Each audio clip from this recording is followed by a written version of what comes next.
right, blessings to you.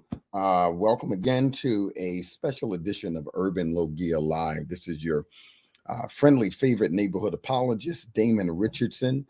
And I was just on last night, but today, just as a special edition, I think I've heard enough, read enough posts, and watched enough of the interview to want to have a discussion. And you know, if you know me, you know how my mind works. It's not just about the discussion itself. It's about the broader implications. It's about other things that spring from these kinds of conversations, right? So it's both a macrocosmic and a microcosmic, a macro and a microcosmic view, right? Big picture, small picture. So what I want to do is I want to look at some elements of his interview and actually do some analysis on it. But I want to talk about some of the problems with the interview and how that also relates to Christianity, the church, and some of the issues that I see, relating this now to some of the issues that I see that we have in terms of the way Christians think, the way they approach issues like doctrine, preaching, biblical orthodoxy, things like that, right? So my mind's making all kinds of connections. And so I decided, you know what, why wait? Special edition, catch it now, catch it on the replay. But I think what I'm going to say today, I think is particularly relevant to a number of things, a number of topics that often come up in conversations about Christianity, especially things like church hurt and there's this duplicity culture and all kinds of things, right? So I see these implications listening to this interview and watching how people are responding. And I decided, you know what, this is a really good conversation. This is the kind of conversation that needs to be had if it can be related to specific issues that might shed some light on Christianity in America, the Black church, and a number of different things that I regularly talk about, right? So we want to so let's do that. Let's get into it. I'll be obviously showing some parts of the video. I trust that by now most of you have already seen the video. Some have watched it in its entirety. Others have watched maybe bits and pieces of it, various clips.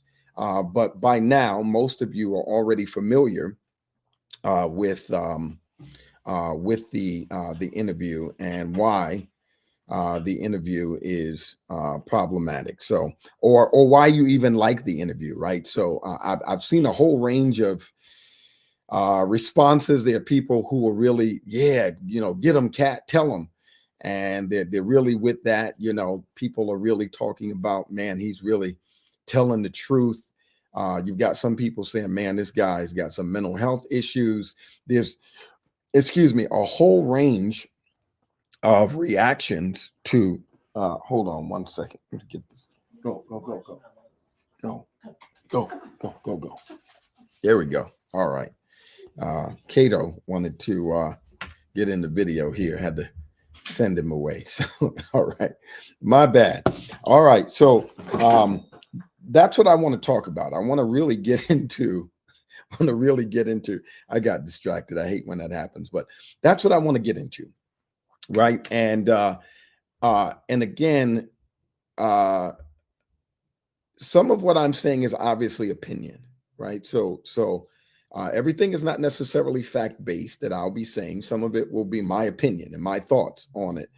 But a lot of what I'm saying, I think, is critical enough for us to think about it and to think about, think a little deeply, think more deeply about what we have heard and how it relates to things that are important to us. So let me get into some of the, I'll mention this, and I'm not going to play every aspect of it, but I'll mention some of the issues that I've had with the narrative. So okay, where do I start? Okay, here's where I'll start. I'm going to tell you what my problem is with the interview, at least some of it, and I'll use that as a launching pad to get into the broader discussion. So there are people who are zeroing in on, well, I believe them.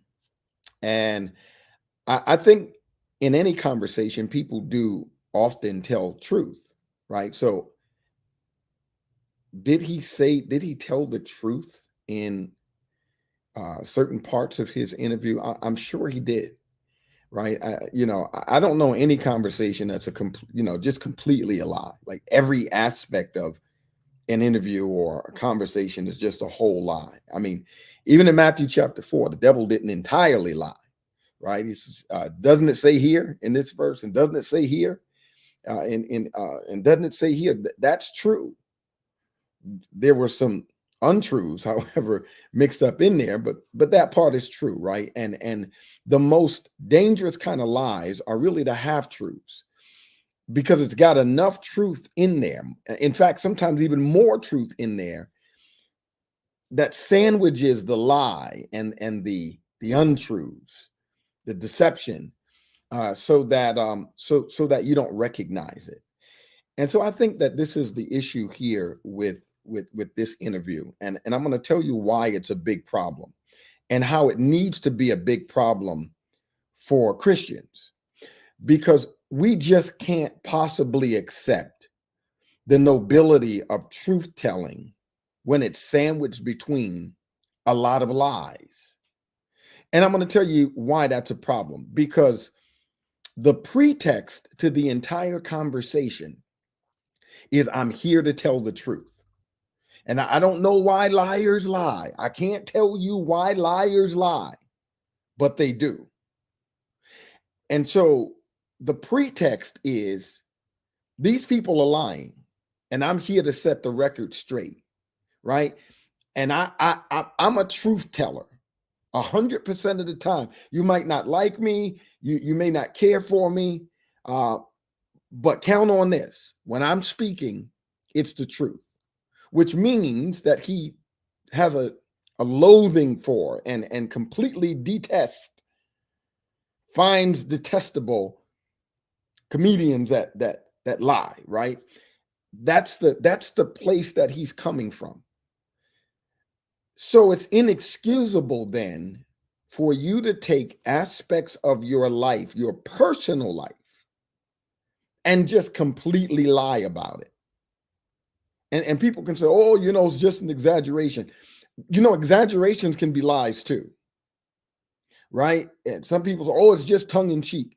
No, not when you take key moments in your life and just completely lie about it. How could you be so upset about what you're claiming other people are doing? And we're not even denying that some of them have done it.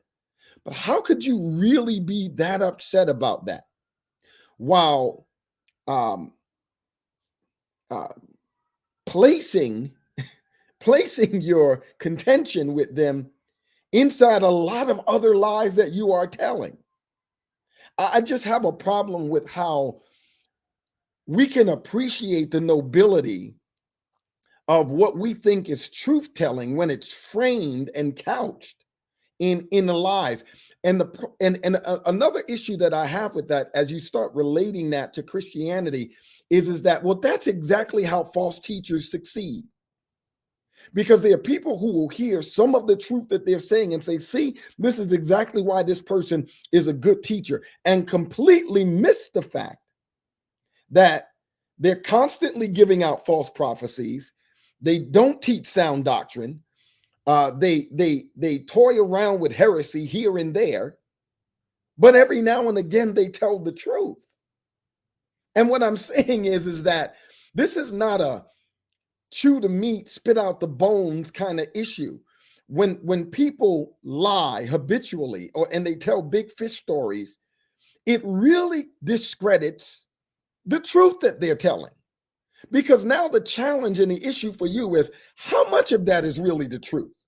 No matter what you think is believable, it still places a lot of doubt and question and asterisks on, but how much of that is really true? How? Because it is an integrity kind of issue. Imagine now if a person is interviewing for a job, and interviews are interviews regardless of what they're for. So the nature of what the interview is for is essentially irrelevant. But let's just hypothetically say Katt Williams is interviewing for a job. And when asked about particular aspects of his life, he says, I was accepted into college at 7 years old. Is that tongue in cheek? Is that just a mere exaggeration? Is that a slip of the tongue? No, that's a major life event. Going to college is a major life event. It's on par with getting married. It's on par with moving. It's on par with big events in your life, right? He went to college, he says, at 7. Reading 3,000 books a year, by 8 years old, that could even be believable. I mean, it's improbable, but it's plausible. That can be done. I mean, I was a voracious reader at 7 and 8 years old. And I do remember taking our encyclopedia set, the Tree of Knowledge, that whole set, and reading through it. Like there's some believability to some of that. Like I said, improbable though, but plausible. But then he takes other aspects of his life and he says that he went on a missionary trip with his parents at 8 to Haiti. And, none of the people who went with them could read French or speak Creole, but he could. In fact, he could read fluently in multiple languages. Right. And then he got accepted into the National Science Academy at Dayton, Ohio.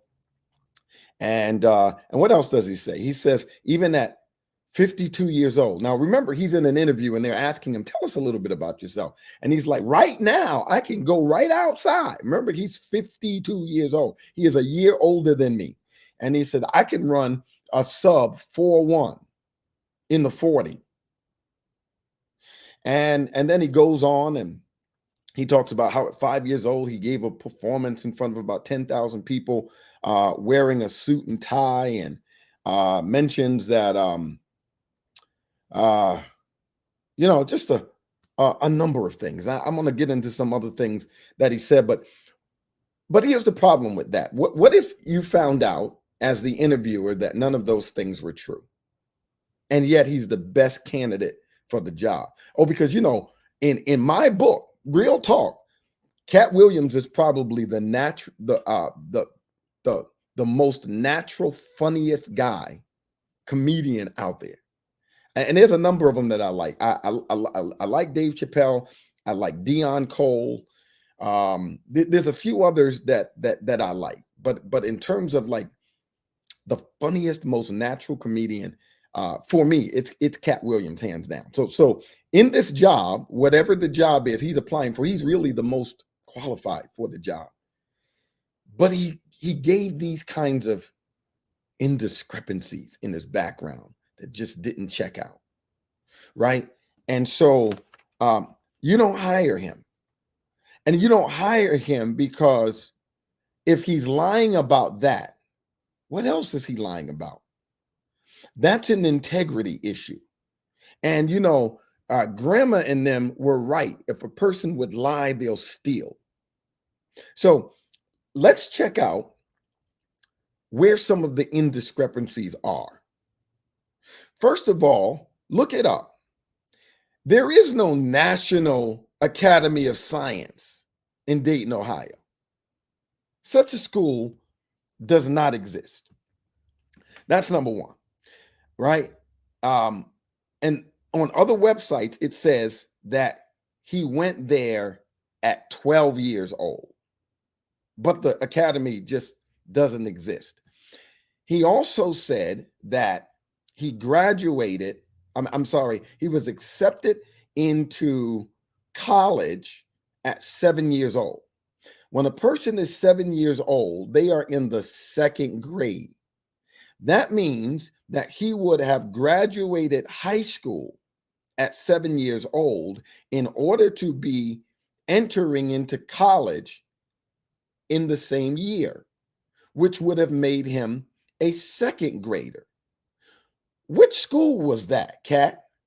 Because there would be a record of that since he was a child prodigy. See, I'm not going to let nothing slip. And folk who let stuff like that slip are usually people who are prone to either being duplicitous or accepting duplicity as a norm.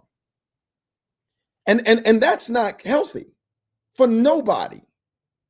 And we're going to get to that when we get to the church. I'm coming. We're going to get to that. So he would have been a second grader. Problem is, though, is that he later mentions that when he starts talking about how fast he is, he says, oh, yeah, I've been 5'5" most of my life, and when I was a fifth grader, coaches wanted me on their team. Well, hold on a minute. If you got accepted into college at 7 years old, you would have been a second grader, not a fifth grader, because you're in college already at 7. So how could you have been in fifth grade? You would have skipped the rest of that, third, fourth, fifth. You would have skipped 6th, 7th, 8th, 9th, 10th, 11th, and 12th to go to college at 7 years old. So there wouldn't have been no fifth grade for you if you got accepted into college at 7 years old. And which college was that, Katt? Which high school did you graduate from at 7? And and which college accepted you at 7 years old? But when you go to research, well, where did Katt go to school? This is what comes up. That he went to school at Chaminade Julian Catholic High School in Dayton, Ohio. Some websites say that he went to that school. Some websites have him as an alumni, a notable alumni. And other websites like Tom Joyner and some other websites say that he went there and then he was put out and was later enrolled in Colonel White High School in Dayton, Ohio.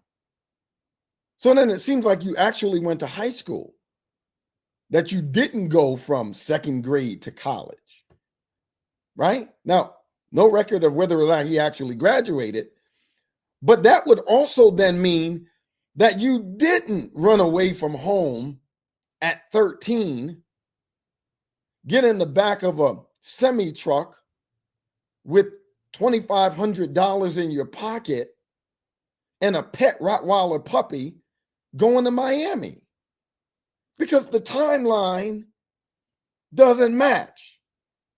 Come on, man. You understand what I'm saying? Oh, that's just a slip of the tongue. He's a comedian. No. This is an interview, not a comedy set. Don't try me with that. Not going to work. And don't insult our intelligence. This is an interview. You're telling us about your life. This is not a setup for a joke where they do say fictitious things about things like that. No, that's not what's happening here. This was my life kind of stuff. Right? So we've got all kinds of problems. Then he says at 12, he was accepted into, again, this National Academy of Science in Dayton. No such a place exists. But again, I thought at 12, at 7, you were in college. Right? So you've got all of these kinds of problems with the narrative. And this is what I say about folks. See, folk who lie do tell the truth.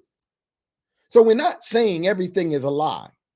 But the problem with that is that if anybody has ever really observed liars, right? Pathologically. You know all the signs. And I'm sorry for folk who have less discernment than others, but here's some of the signs of folk who tell lies. Number one, they have disjointed narratives, which is exactly what I'm explaining to you. This is completely disjointed. Two, they make a lot of unsubstantiated claims, right? Notice how he's real general about things he should be specific about, and then he's real specific about details that are completely unnecessary to anything. Like, for instance, when Shannon said, so, because he started with this thing, well, when I was, he said he was 5 years old, he was standing in an audience, performing in audiences of 5,000 to 10,000 people wearing a suit and tie. Performing, doing what though? Like, what kind of performance was it? Was it a cantata? Like, what? Was you doing comedy at that age? Like, were you singing? What were you doing? Where were these performances? Right? No details on any of that, but he can seem to remember that he was doing these things at 5. You know what I mean? Like, how do you remember that, but you don't remember any other details about things like that? And so then he goes on this whole, because that's what liars do. They rant and they ramble on, and just like one long run-on sentence. And you're trying to listen and put it all together. And then when you go to try and get clarification, they don't really give you clarification. They quickly shift the conversation to something else. So, for instance, he started off talking about how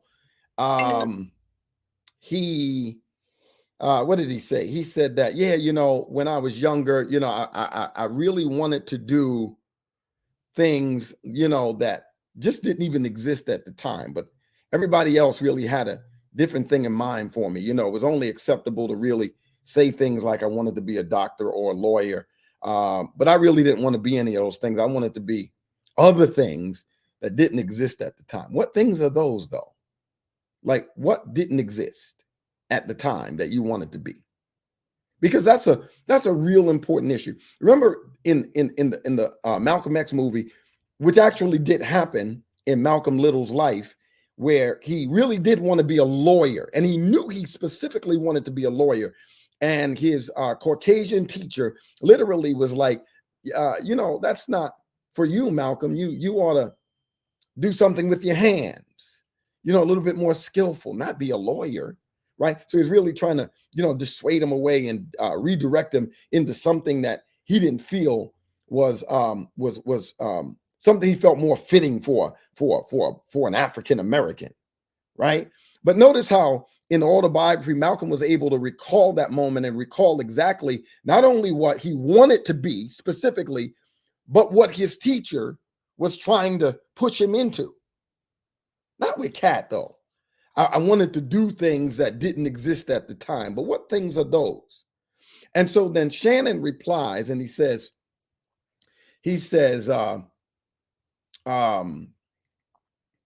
so your parents, you didn't really feel a whole lot of support from your parents about things you really wanted to do in life.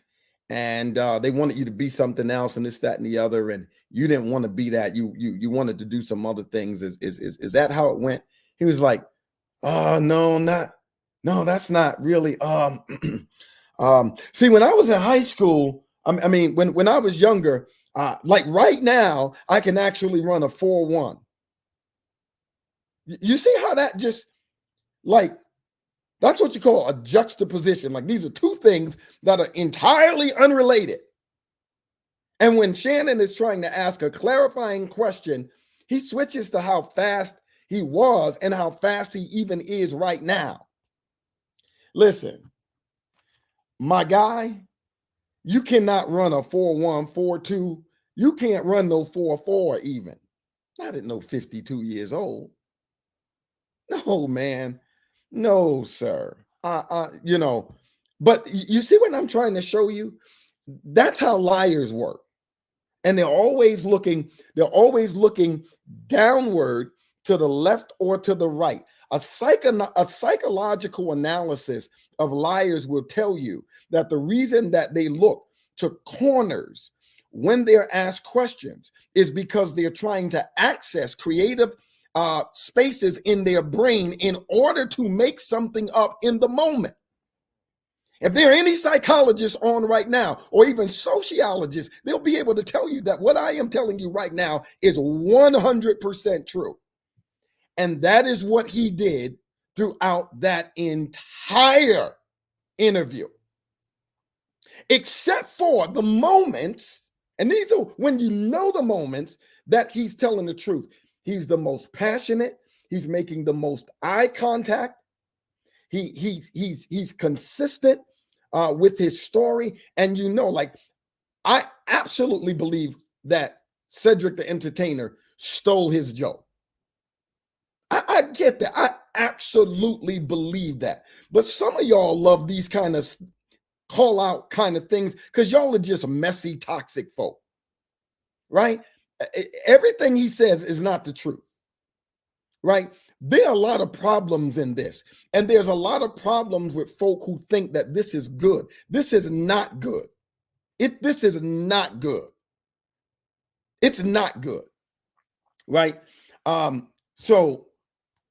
Yeah, running a 4.1 is faster than almost any running back or wide receiver in the NFL right now.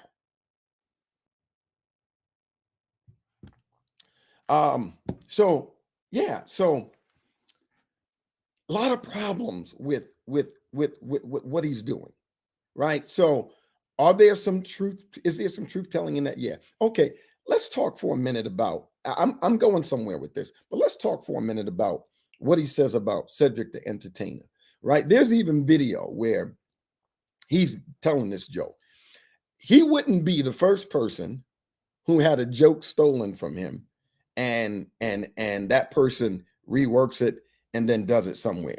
Not excusing it, not justifying it. He wouldn't be the first person, though, that happened to. When he told this joke, though, I want you to hear what I'm saying. I'm not, see, because this kind of starts leaning on kind of church hurt kind of stuff.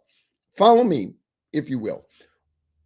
We don't want to minimize the reality of the issue, attempt to neutralize it, and essentially just discredit how he's feeling about it.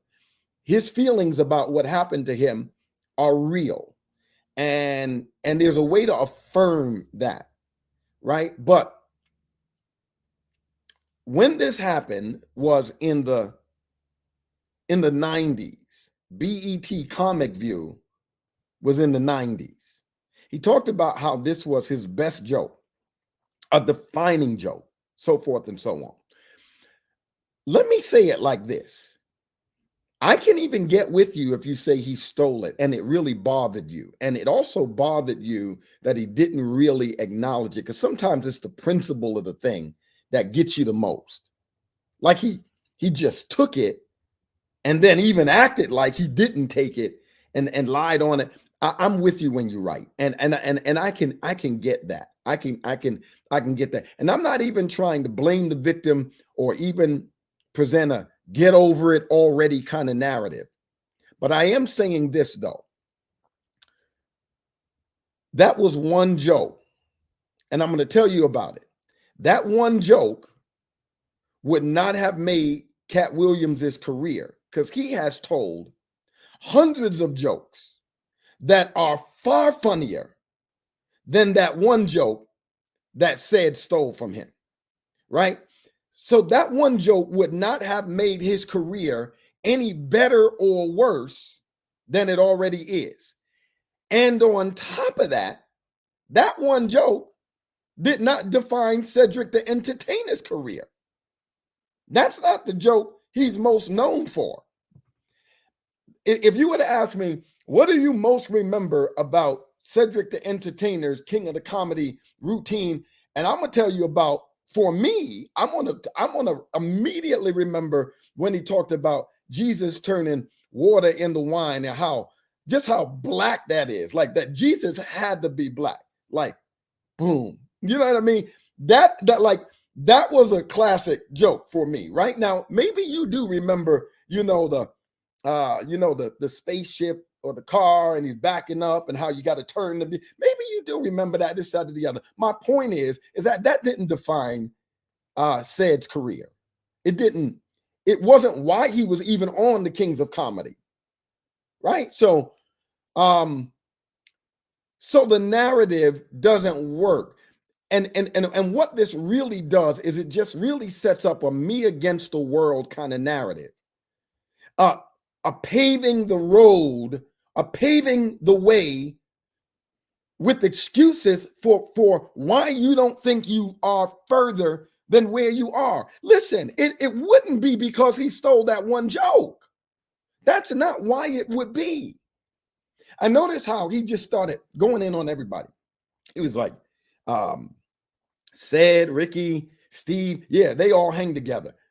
Okay, so but what's wrong with that?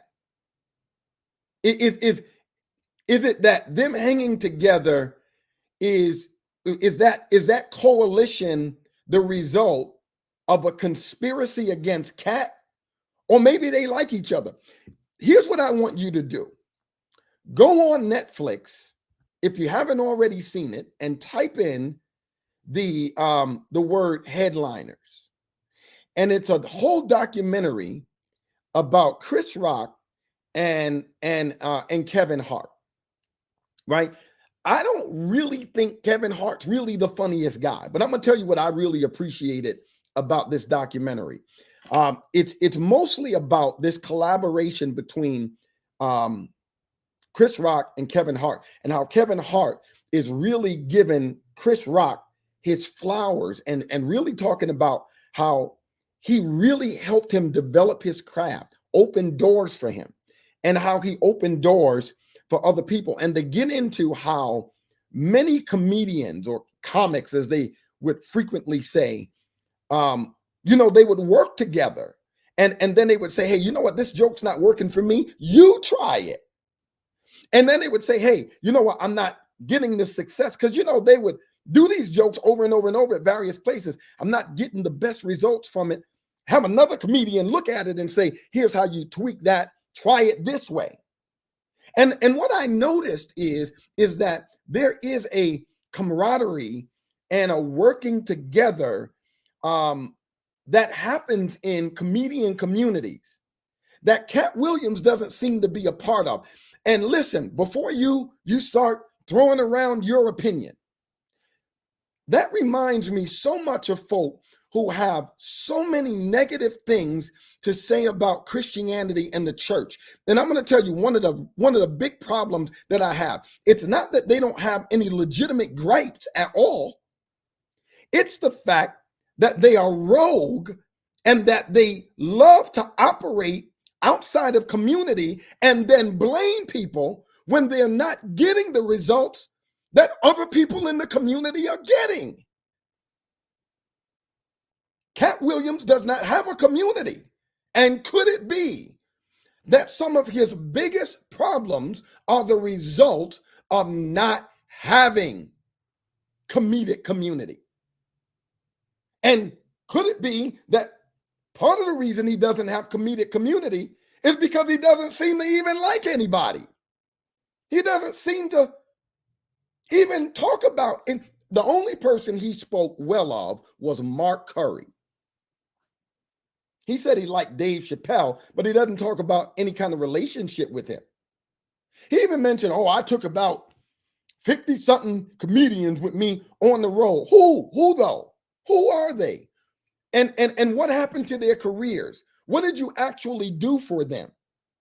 But if you talk to Kevin Hart, if you talk to Chris Rock, you talk to Dave Chappelle, you talk to Earthquake, you talk to these kind of people, they're going to be able to tell you the comedians, the numerous comedians that they actually did help, and how they helped them, and where they opened doors for them, and who they introduced them to. Not with Katt.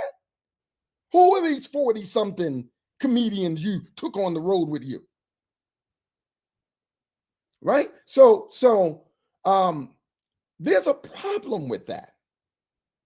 And this is oftentimes the issue that you see when it comes down to church hurt conversations, right? These conversations mostly take place, outside of community.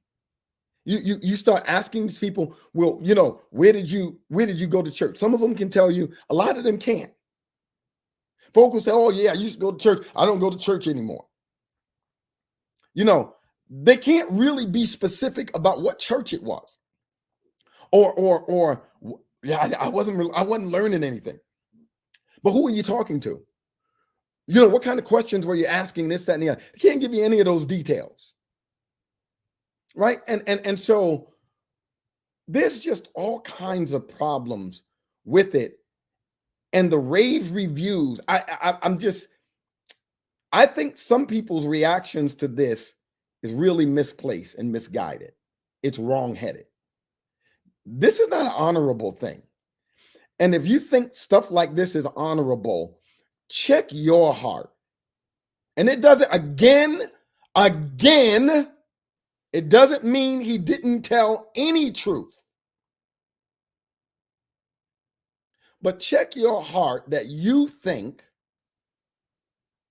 that this was good and honorable, and that he's such a truth teller that you could look past all of the lies that he framed this truth in and still think, oh, I want to be like Katt. And I know we be making the jokes when you see me send this, and I do the same thing, because I know how to joke about things that I'm actually trying to get some truth. It's called satire. But I really want us to start thinking a little deeply about what's going on here. And why does this resonate so strongly with Christians, even? Not just the world, but this is really resonating strongly with Christians. It's engendering a reaction that kind of scares me, because this is the constant refrain and reaction that I've been having to why the church is declining in biblical orthodoxy, why there is such a depreciation of biblical literacy and sound doctrine. It's because of stuff like this. Like, we really don't mind that folk will lie to us. We really don't mind that they will say things that are not true, as long as they're saying things that we like. Yeah. So hold on. No, my guy, you can't be up in here putting your Cash App up in here advertising on this. No, you gotta go somewhere else with that.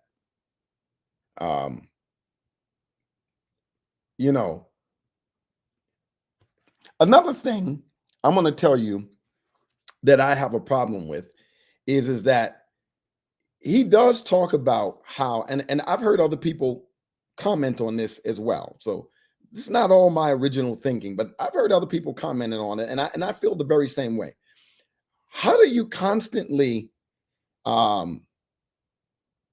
reprimand comedians for wearing the dress? And I don't like it. I do feel Hollywood seems to love to emasculate black men, want to put them in the dress. I get all of that. But how do you have such a problem with that? But you have zero problem saying, I put it in my clause that in order for me to work with Ricky Smiley, he got to put the dress on. How do you hate it so much? But then you, in order to get back at a fellow brother, you make that your clause? No, man, listen, this man's got a lot of problems. He has a lot of problems. And maybe they're not mental health issues, and maybe they do rise to that place. But I can tell you 100%, he's got a lot of emotional issues that are significantly toxic. We can't embrace this kind of stuff, y'all. If you like this and you think this is good, and this is a good, healthy airing out, get them, Katt. You have some issues as well that you haven't addressed. that you're not ready to deal with. It's like every time this guy gets on. So what I want to see is, where is the joy in Katt's life? Where is the joy in his life? What is he really excited about? Every single time you hear from Katt, all he's doing is the same thing. Right? And there's a place for being a social critic. I even consider myself to be that. I'm apologetic. I'm constantly dealing with things that this is the wrong way to see it, but here's the right way. I'm constantly balancing it out with the positive. Here's the right understanding of this. Now, this is wrong. Let's deconstruct that, but let's set up the right way of thinking about that. That's not what you call negativity. That's not toxic. That's not an axe to grind and come after folk. You know, this kind of stuff is kind of more so rooted in love. And then that's not the only thing. I spend a lot of time preaching and teaching and doing courses and this, that, and the other. But every time you hear Katt, this is all he does. Right? And it seems like what he wants to do is make everybody believe that these are the people that are the reason that I can't get further. Maybe let me ask y'all this. Have you ever known or known of football players and basketball players that were extremely good, but their careers got kind of cut short, not because they got injured, but because nobody wanted to pick them up? They were just toxic in the locker room, divas, just problems for the team, couldn't get along with anybody. I could really go into some names, and so could you. What's the issue? Is it lack of talent? No. There's absolutely no question at all that Katt Williams is an extremely talented individual. Hands down. I put him up against your top 5, living or dead. And Katt can wake up at 3 a.m. and still be funny. He's talented. But could it be that the issue is like a lot of those athletes, that his issue is his character? Is he can't get along with anybody? Is he's constantly making excuses for things that he's not actually taking responsibility for? It's not somebody else's fault. That's what I'm hearing from him. And how many people, or how many times have you heard people sound like that and you knew that's what it was? But you're not applying that to Katt because you like him. You can like people and still recognize the problems. Right? You can still do that. You can walk and chew bubble gum at the same time.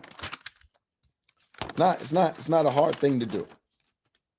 Right? So what else? The duplicity culture.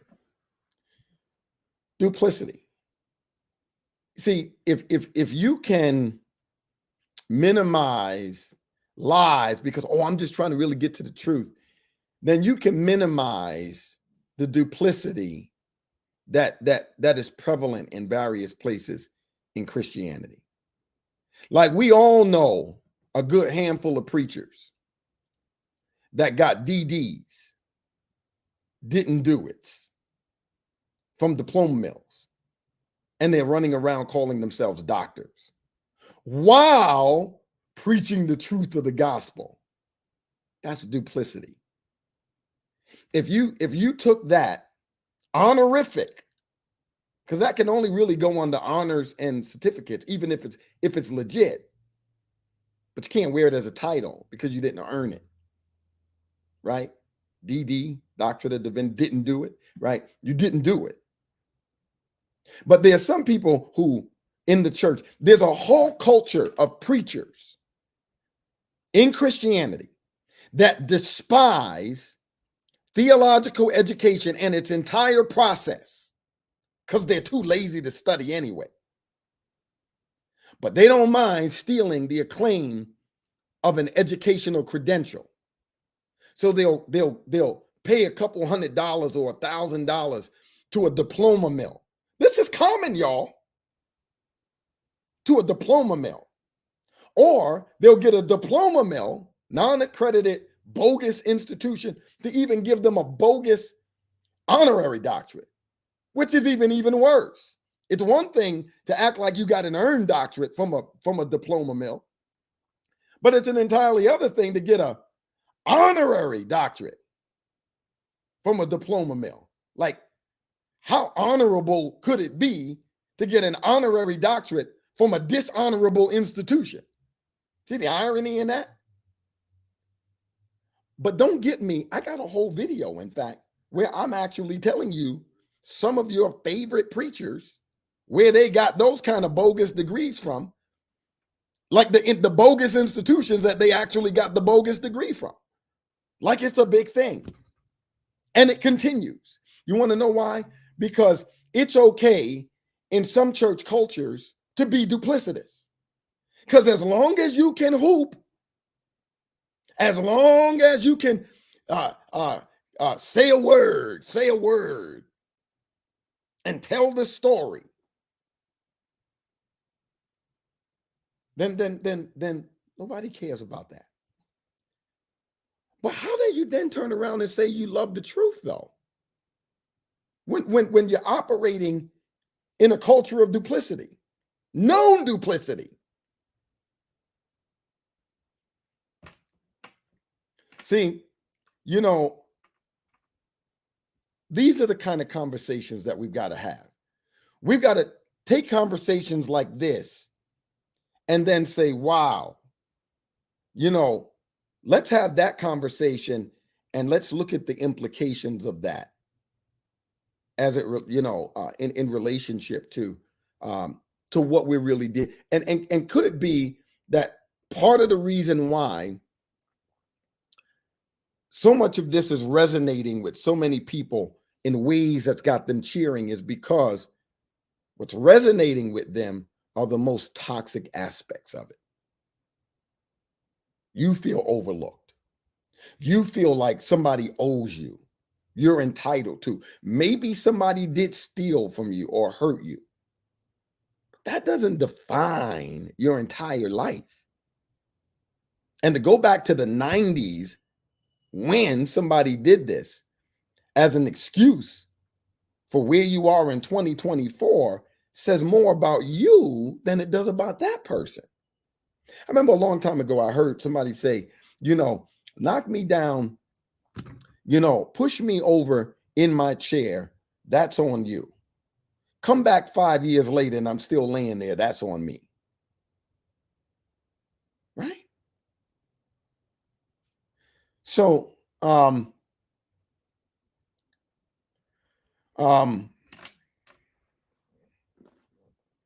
yeah, and there are people who, somebody said there are people who are as a working somebody vouches for him on it. It doesn't matter if somebody is vouching for. Again, why though? And how is that really helpful? And the reality is that, again, liars do tell the truth too. And the truth can't be discredited. But it can be discredited by the person who's framing it in lies. Like, thing that really kind of pet peeve of mine is that I remember taking Jewish studies.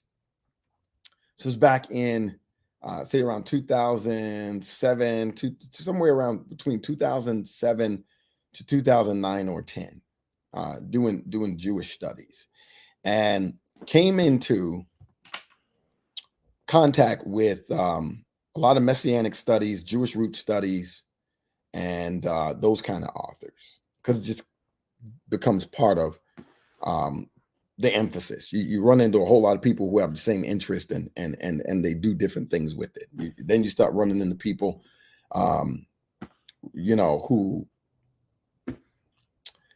what's the word I'm looking for?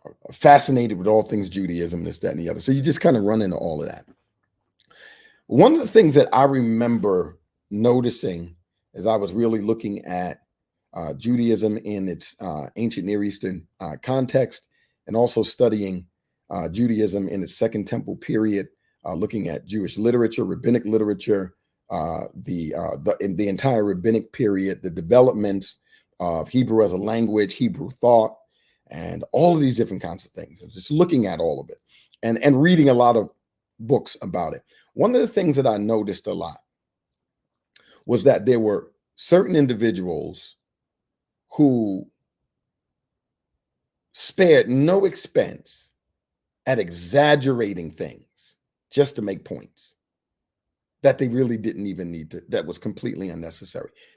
Example, they'd float, because everything was finding the Jewish roots of the Christian faith and trying to connect every Jewish thing up with some explanation in Christianity that brought greater light and elucidation to something.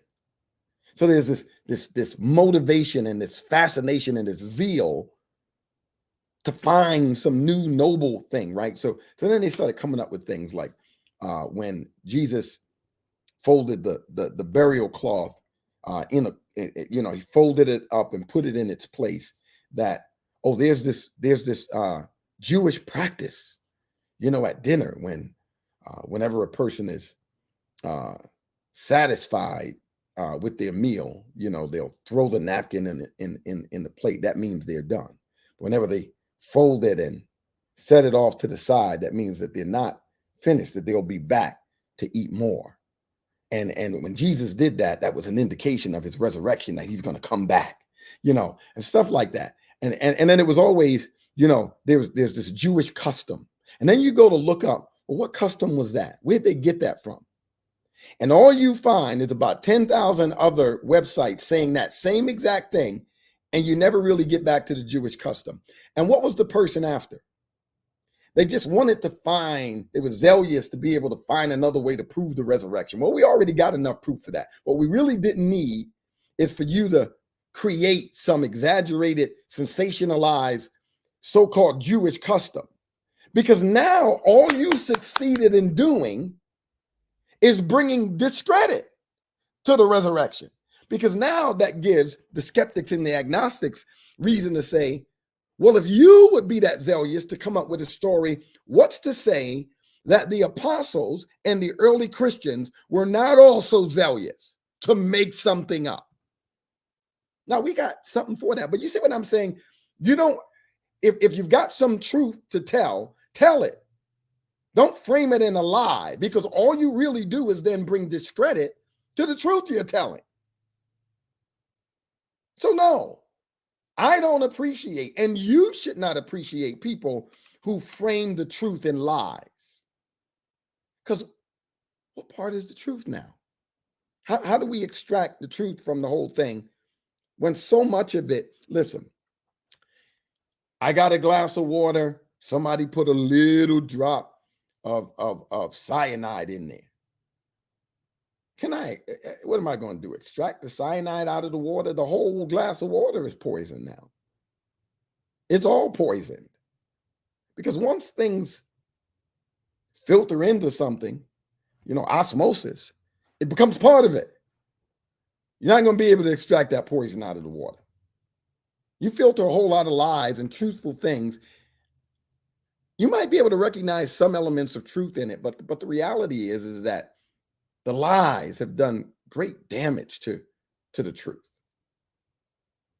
And it makes you lack the same kind of, it makes you lack in integrity in the very same way that you were scolding other people for.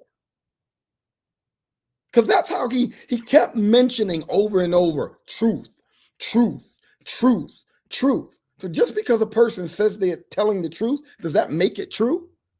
Y'all got to be more discerning than that. And the reason he's doing that is because he's clever. So one thing about comedians is that they are clever and they understand how to constantly place things in a refrain because that's the thing you'll end up remembering. And voila, what is everybody out there talking about? Oh, he spoke the truth. That's because he tricked you into believing that. You didn't even understand what he was doing. He constantly kept repeating that word over and over and over until you just accepted that what he was saying is the truth. It's not, though. It's not. It's more of a lie than anything.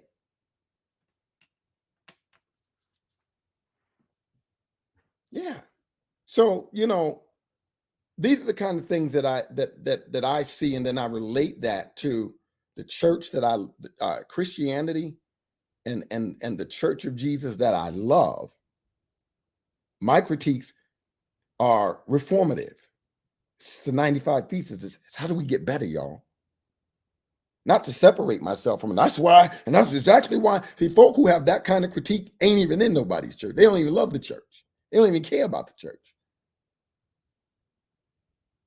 But we have this kind of thing with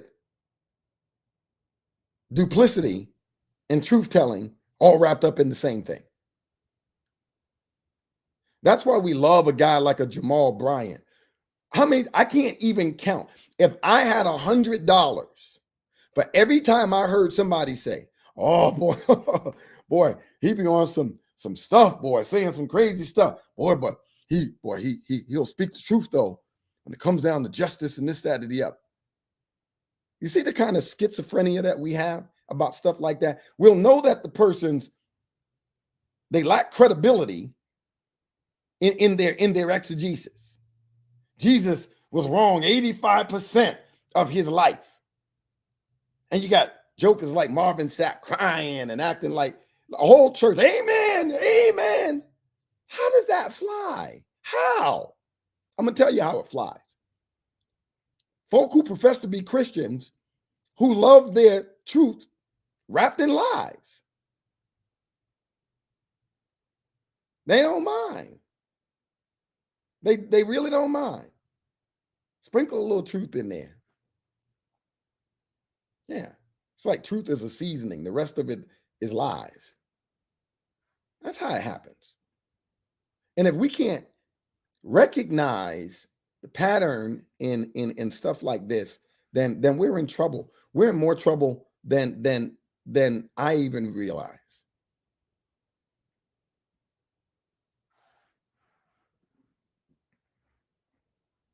Yeah. I honestly, I got so far, I probably got about a good 40, 45 minutes, and I had already heard enough. Like, I can't just continue to listen to that. Again, not that he didn't say anything true. It's just too many problems, too many holes, too many issues in his own personal life's narrative. And you can't, listen, delete me if your excuse for that is, oh, that's just comedic genius and slip of the tongue and tongue in cheek and just, harmless, sensational. Delete me if that's how you think, because you would then be part of the problem. These things are not harmless. Just because they may not harm people in economic ways and this, that, and the, it's not harmless in that it teaches other people. It normatizes this kind of behavior until folk think it's okay. And that's where the greatest harm is done. Yeah, deception is everywhere, but we ain't talking about deception everywhere. We're talking about particular. Right? So that's my thing. And again, somebody said same thing with Charleston white guy, this, that, or the other. But this whole he speaks the truth though. People can say all kinds of false things, false narratives, this, that, or the other, but he does tell the truth though. I don't think many of us really even know what the truth is. You know how many black people will sit around talking about Minister Farrakhan speaks the truth? Farrakhan couldn't find truth if it was spelled in 150 font right in front of him. He couldn't find it. But does he say some things that might be true? Yes, everybody does. Watch out, though, for all of the other stuff. That's not the truth. Umar Johnson, does he say some truthful things sometimes? Absolutely. Watch out, though, for how most of it, though, is not. So you can't turn around and call those people truth tellers because they said some truth. A truth teller always speaks the truth. It's always factual. Not sometimes, not a little bit of it in there, shrouded and framed in erroneous things and non-factual and false. No. That's not a truth teller. You got to change your whole understanding of what truth is and truth telling is if that's how you think.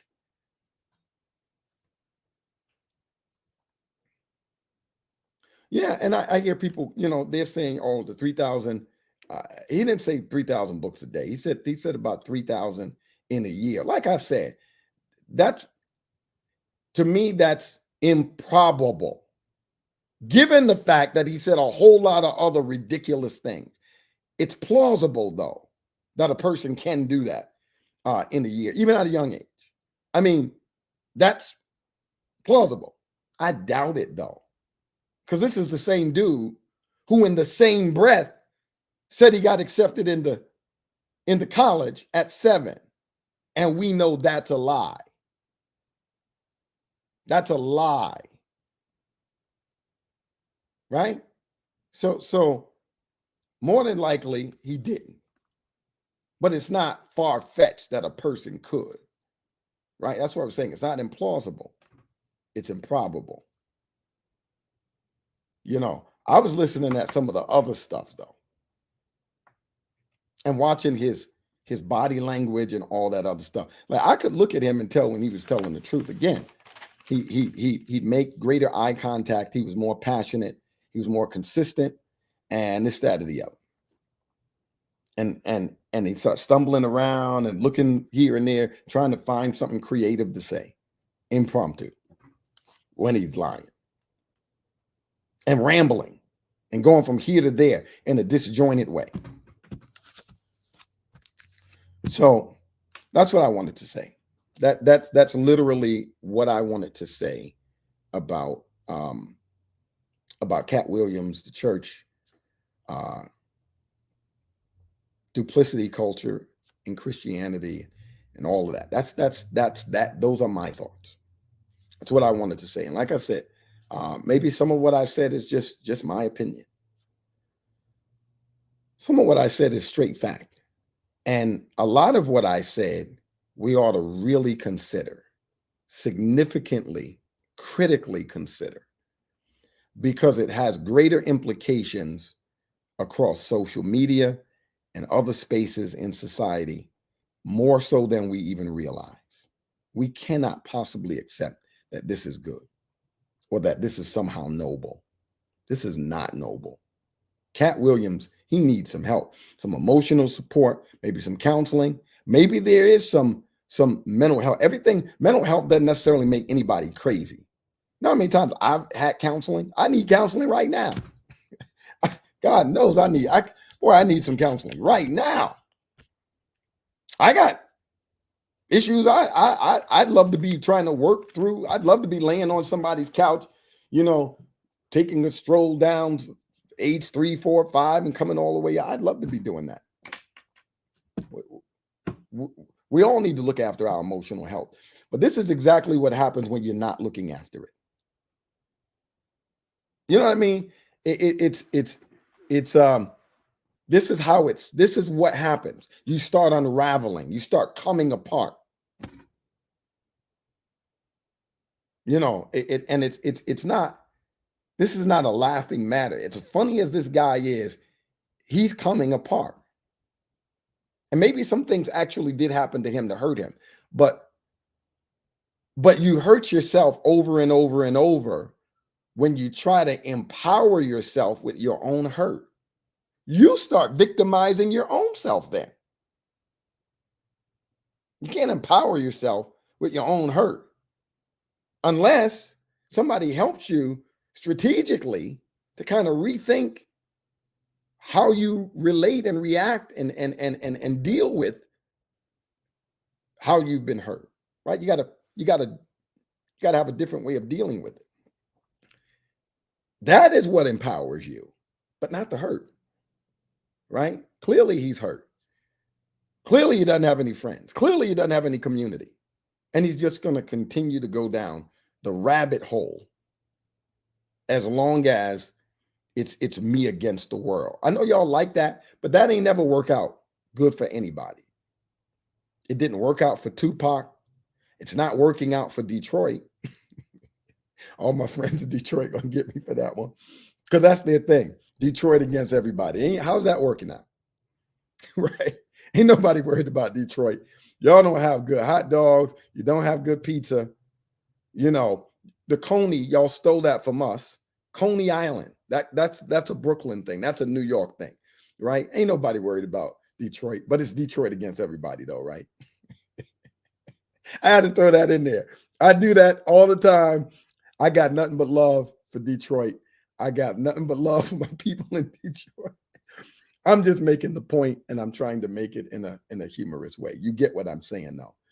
Me against the world never works out for anybody, and it's not working out for Katt Williams. That's all I got to say, y'all. That's it. That's all. Thank you for coming. Thank you for listening. I really appreciate it. The foundation of what you're building on is heresy. Then it's a fall.